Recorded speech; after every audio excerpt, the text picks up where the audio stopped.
Hey, this is Elliott Murphy with John Broughton on Retrospectives on Casey Radio, 97.7 FM. Have you seen my father?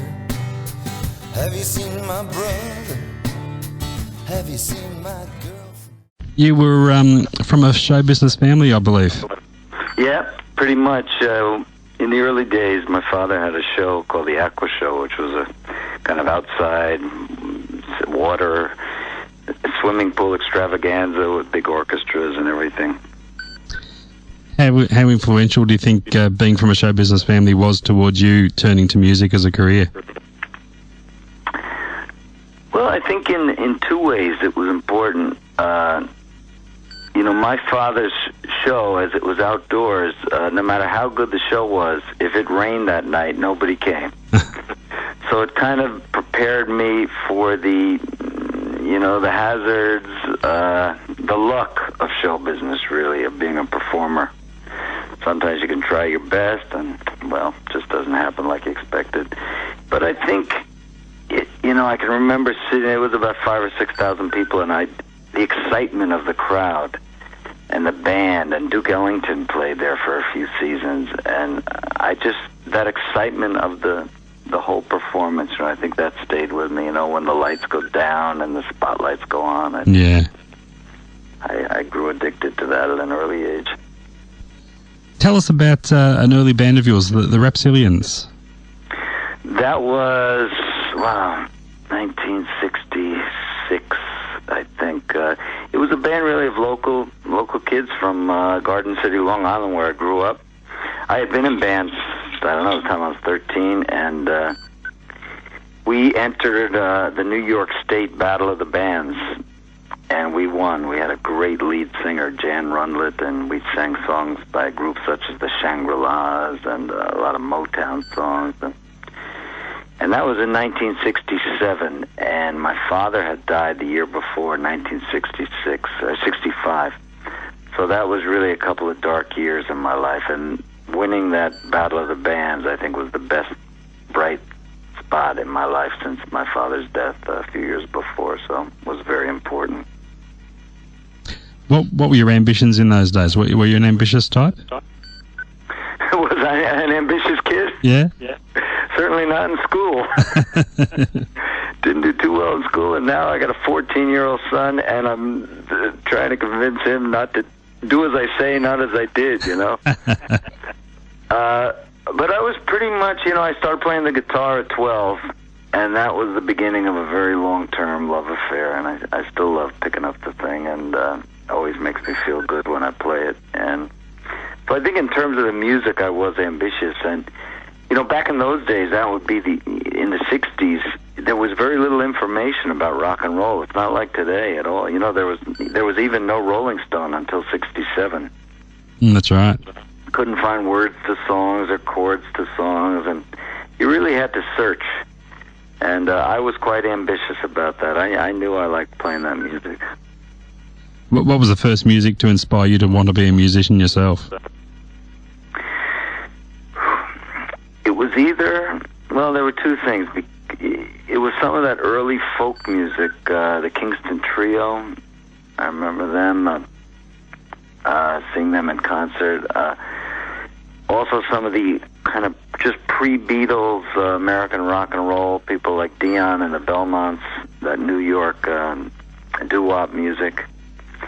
And then I think in 62 or 60, I think it was 62 or 63, and my sister went to a university for a weekend, and she came back and she said she saw this little folk singer there in a room of 20 people, and his name was Bob Dylan, and she really liked him. And she bought me his first album for my next Christmas, and that album with those, House the Rising Sun and Baby Let Me Follow You Down, that really moved me as well. Mm-hmm. I would say it was those two influences, between rock and roll and folk. And when did songwriting kick in for you? And what do you recall of some of your very early songwriting efforts?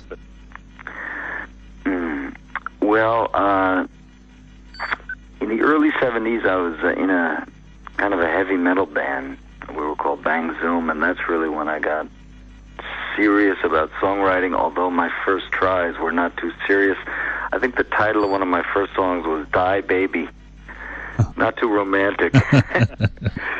And, you know, there was that British kind of blues invasion, you know, all those John Mayall and, you know, the Yardbirds before that, and then, of course, Cream and Led Zeppelin, and they kind of opened white American musicians like me eyes to the blues, really, which, you know, they took it more seriously than we did here, are there in America.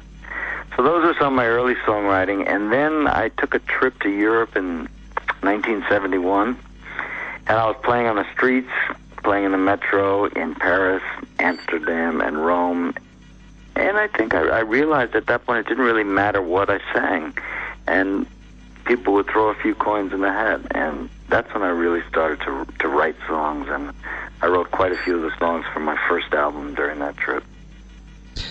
You got quite a bit of critical acclaim for your first album. How did you cope with such universal praise straight up like that for your first record? Did it put a bit of pressure on you or did it give you something you had to live up to or something like that?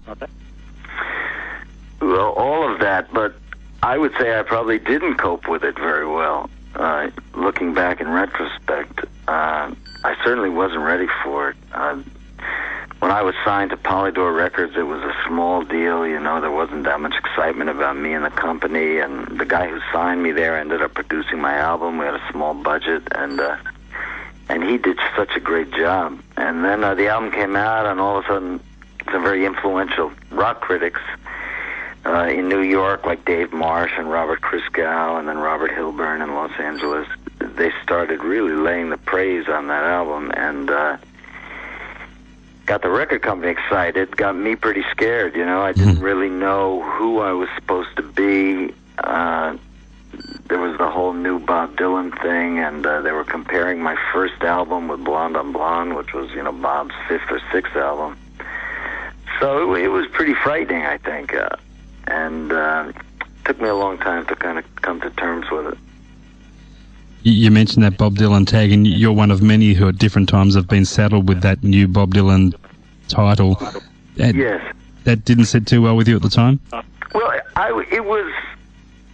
it was ironic because, on the one hand, you know, he's the one who opened the doors to any singer-songwriter today. You know, without him, I wouldn't be here, you know. He's the Picasso of rock and roll. And so I couldn't have been more pleased to be compared to him as opposed to anyone else. But I certainly didn't think I was better than him or wanted to take his place in any way. You know? So it's funny, I was just talking last night with Dave Marsh. I don't know, he wrote a couple of books about Bruce Springsteen and was a great rock writer. And I said, you know, the new Bob Dylan tag, we thought it was such a curse, but everyone who got that tag, it seems they're still making music 30 years later. That's true. Yeah. I remember. You hopped around from record companies a bit in those early days too, from Polydor to RCA to Columbia. Mm-hmm. Was this more your doing or from the record companies? Well, I think it was the music business, you know. Once I started getting some notice and selling some records, then it was the music business I had to deal with, and it's really like being dropped in the ocean all alone with the sharks circling you, you know, who would literally take everything you had if you didn't fight them off a little bit. So I think a lot of that jump around was made. Polydor was a new company in America at that time, and I wanted to leave them, and it was really because of Lou Reed I went to RCA. Mm-hmm. Lou came to a couple of my shows, and he was also, you know, I idolized him. He was really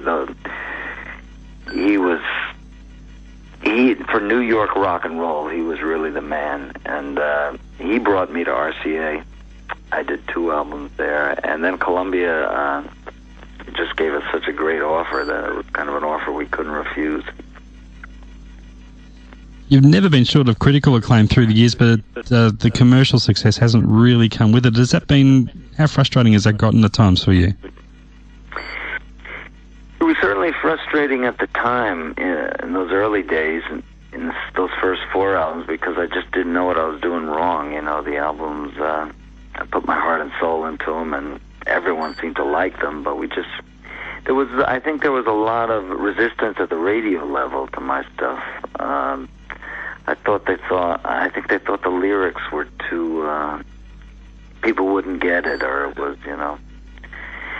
It's funny, when you look back at the charts in those days and you see what was popular, you see how far away that was really from what I was doing. But the most frustrating thing about that, I think, is that with the sales, you know, making albums is an expensive medium. It's not like a painter just needs some canvas and a brush. It's really expensive, and you want to give your public the best you can in terms of sound and everything else and the musicians you work with, and sometimes it's limiting in that way when you don't have a bigger budget. Now I've come to live with it. Now I pretty much produce my albums myself for the last 15 years almost, and I'm pretty pleased with the results. Can you pinpoint a reason why your music seems to have struck more of a chord with European audiences than back home in America? Yeah, that's an oft-asked question. I bet it is. Each time I search for the answer. I don't think I'm the only one. I think these days that you will find European audiences are responding to Bob Dylan and to Bruce Springsteen on a more intense emotional level than American audiences do even. And I think, for one thing, rock and roll music is more legitimate here. You know, it's not as part of show business as it is in America. It's considered a legitimate art form in some way. From my personal story, you know, I came here in 1971 and I fell in love with Europe, and it's something about the weight of history of the old world just released all my creative juices, and I think deep in my soul I always wanted to return, and I did. Eventually I moved here in 1989, but before that, 10 years early in 1979, I had been dropped by Columbia, and I had really gone through 3 major labels, and it was looking pretty dismal to find another one, and I thought my career was over. And then my agent got a call to do a show in Paris, and I said sure, and I came over, and I was expecting a club of 100 people, and it was like a couple of thousand people. It was sold out. They knew the words to the songs. We did a lot of encores. When I did interviews with journalists, they asked very intelligent questions, and they knew my work, and it was like I had my second life, began. Do you think you'd still be making music now had you not relocated? Well, I certainly wouldn't be making it on the level I do now. I can't imagine me ever putting down the guitar, and every time I pick up the guitar, I seem to want to write a song. A song comes to me. It's a medium. It's just a magical, miraculous connection. But I certainly, today, I play 100 to 150 shows a year. I just recorded a new blues album that's going to be out in October called Murphy Gets Muddy. That's my 26th album. I certainly wouldn't have been able to keep up that level of productivity if I was still in America, I think. Your career in America reached the point at any stage where you actually felt like giving it away? Well, it did reach, I guess in musicians' terms, if you get a day job. Yeah. That's when it's reached those terms. I didn't ever sell my guitars, but I did get a job at a law firm for a couple of years. I was working as an assistant to a lawyer, and it was kind of a music business law firm. And in retrospect, it was really a wonderful experience because I learned so much about the contracts and music business that I've been able to do all that myself ever since. But I remember I was sitting there, and this one guy from a record company came into one of the lawyer's office, and after the lawyer came over to me and he said, "Listen, this guy says your name is Elliott Murphy and you're a musician." I say, "Yeah." He says, "What are you doing here?" So those were kind of tough years, but the music kept calling me back, and especially Europe. I always had offers for tours, record companies interested here, and in America as well. Has the move to Paris, do you think, influenced the type of song that you write? That's hard to say.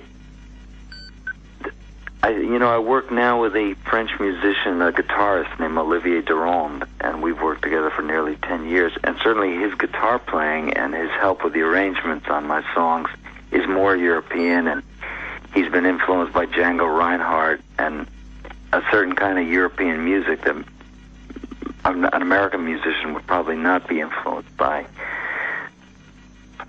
I think my songs... I think, Europe is more... In Europe, it's like the difference between European films and American films. American films are all about action. European films are all about ambience, and atmosphere.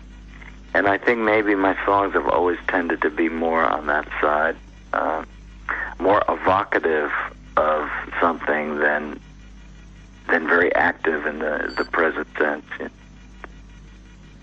You've worked with a variety of producers over the years too. Has it been particularly important to you to get that variety, a different perspective on your productions? Oh no, I don't think. I'd like to say that, but I think it was just probably my bad character or something. You think so? Jumping around, but I'm lucky in that the producers, all the producers I've worked with, have really done a great job, and I think it's the reason why some of those old albums still stand up. RCA recently, or BMG, re-released my 2 RCA albums as a set, and I was amazed how the productions, they don't sound dated, and that's really gratifying. No, there's definitely timeless quality to them. Yeah. And I think that's really thanks to the producers more than anything else. There are a lot of producers I've never worked with who I would really love to work with, Rick Rubin, and so my dream was always to have Keith Richards produce an album, or Bruce Springsteen. These are a lot of people I'd love to work with. That would be a chance, wouldn't it? Bruce is a good friend of yours, isn't he? Well, we're pals. In fact, last night he played in Paris, and he brought me on stage to sing a song with him. Sang Better Days with him. Wow. Yeah. Certain criteria you stick to when choosing a producer?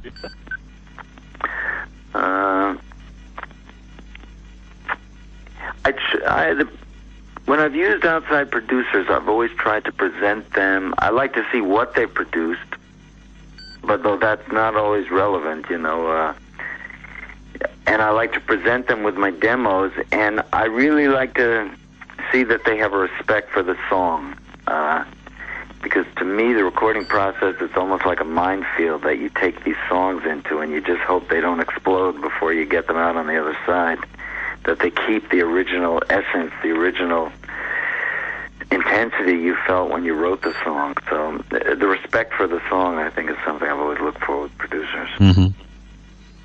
Would there be a certain type or a certain style of album within Elliott Murphy that you'd still like to get out there, a pet project, so to speak?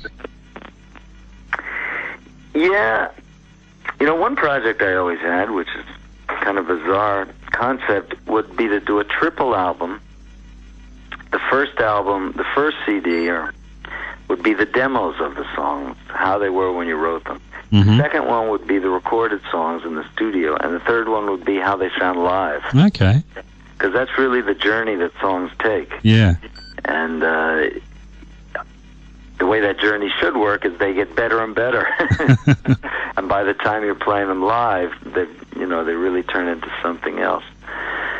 These days, as I said, I just did this blues album, and that was really exciting. That was something I wanted to do for a long time. I'm 56 years old, and 25-year-old geniuses are no longer my idols. My idols are Howlin' Wolf and B.B. King and people like this who stayed on the road so long, or Frank Sinatra even, or especially Bob Dylan. Who stay on the road, stay creative, stay connected to their work. So I think a couple of albums, I'd like to do maybe a standards album, sing Frank Sinatra songs. And then I got a lot of songs of my own. Talking about this blues album, who are some of the players you've got on that? Aside from myself and Olivier Duron, is my faithful bass player Ernie Brooks, who began as a member of the Modern Lovers. Okay. Jonathan Richman, he's the original Modern Lovers, and the keyboard player Jerry Harrison also used to play with me many years ago and played on my third album, Nightlights, and he went on to join the Talking Heads after that. On drums, we had Danny Montgomery, who's from San Francisco, played with J.J. Cale, Ray Charles, a lot of great blues guys. And the keyboard player is Kenny Margolis, who was in Mink DeVille with Willie DeVille, and he's still playing with Willie DeVille. I guess some seasoned players there. Yeah, well, they're all guys I've worked with for a long time. They know how I work, and in the studio, I like to keep it as spontaneous as possible. I sometimes come in there with the songs half written, and I give the musician, I know what I want, but at the same time, I give the musicians a lot of space to contribute, because with people that talented, they just come up with so many great ideas to get my music where I want it to be. Now, you're also known as a writer with short stories and novels to your credit. As a writer, which is more personally satisfying, getting your message out there in a 3-minute song where everything is compacted into that time, or being able to stretch out more with those other more expanded forms of writing? I think probably songs are more emotional, so when you really say what you want to say in those 3 minutes, and then the music gives the lyrics wings, so it's a different experience. I think emotionally, the songs cut deeper than the prose, than the fiction I write. And then, of course, when you finish a chapter, you don't get applause. The songs, you get that immediate reaction from the public. You can write a song, and sometimes I've written songs in the morning and performed them that night. Really? And that's impossible to do with a book.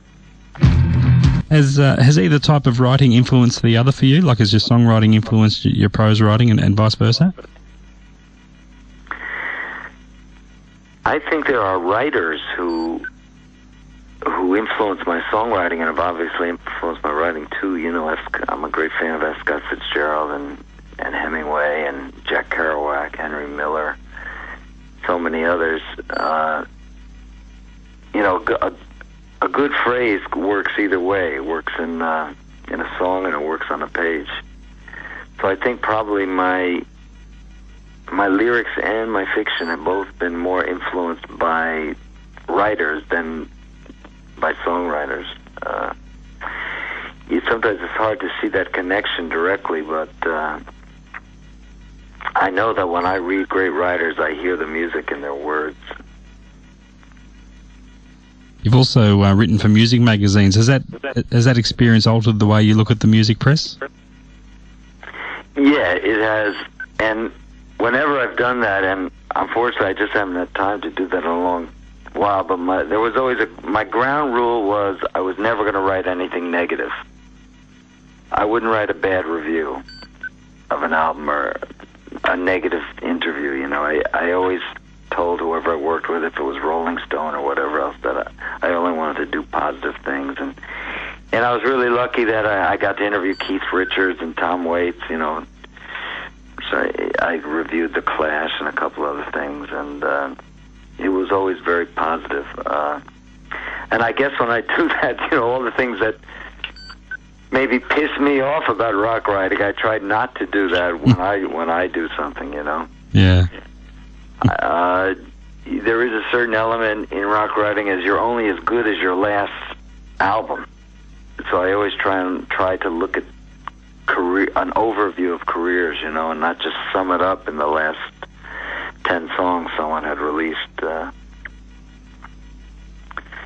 it was really interviewing Keith Richards especially was quite an experience.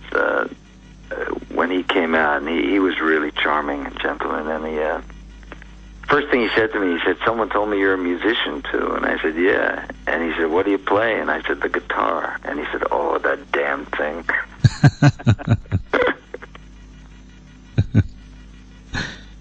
Now, you've recently released a compilation CD of your work from the past decade.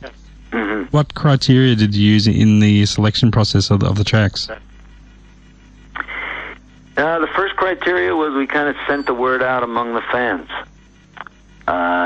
I got a pretty active website, and I don't know what you'd call it, discussion group, I think is what they call it, the Nightlights group. I'm not a part of it, and I don't receive the emails every day because that would really be too narcissistic for words. But we sent out kind of word there to people start choosing their favorite songs, and I got that information, and then there were a few that I wanted to do, and I also had these 4 new songs I knew I wanted to include in that package.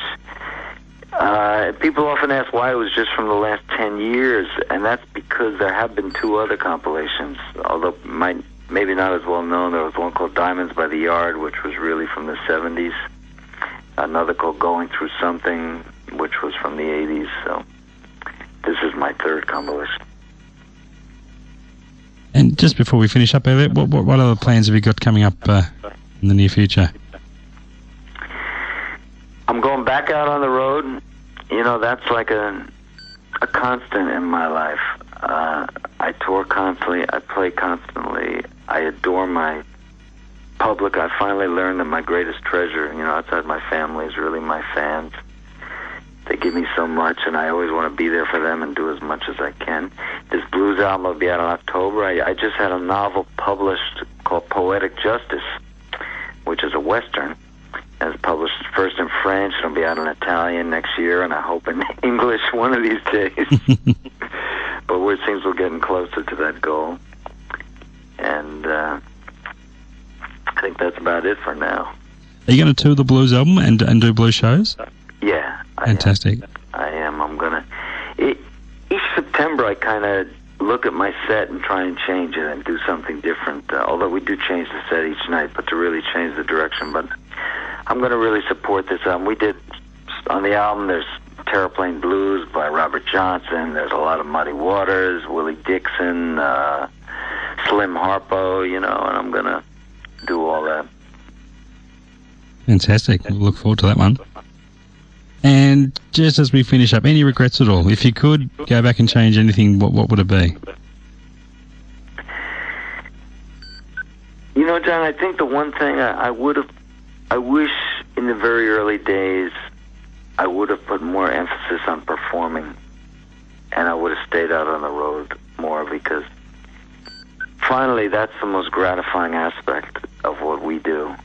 And that's really the reward, and that's when it's most real, and that contact with your public, and I wish I would have. It took me a long time to really become a performer and to love it and accept it.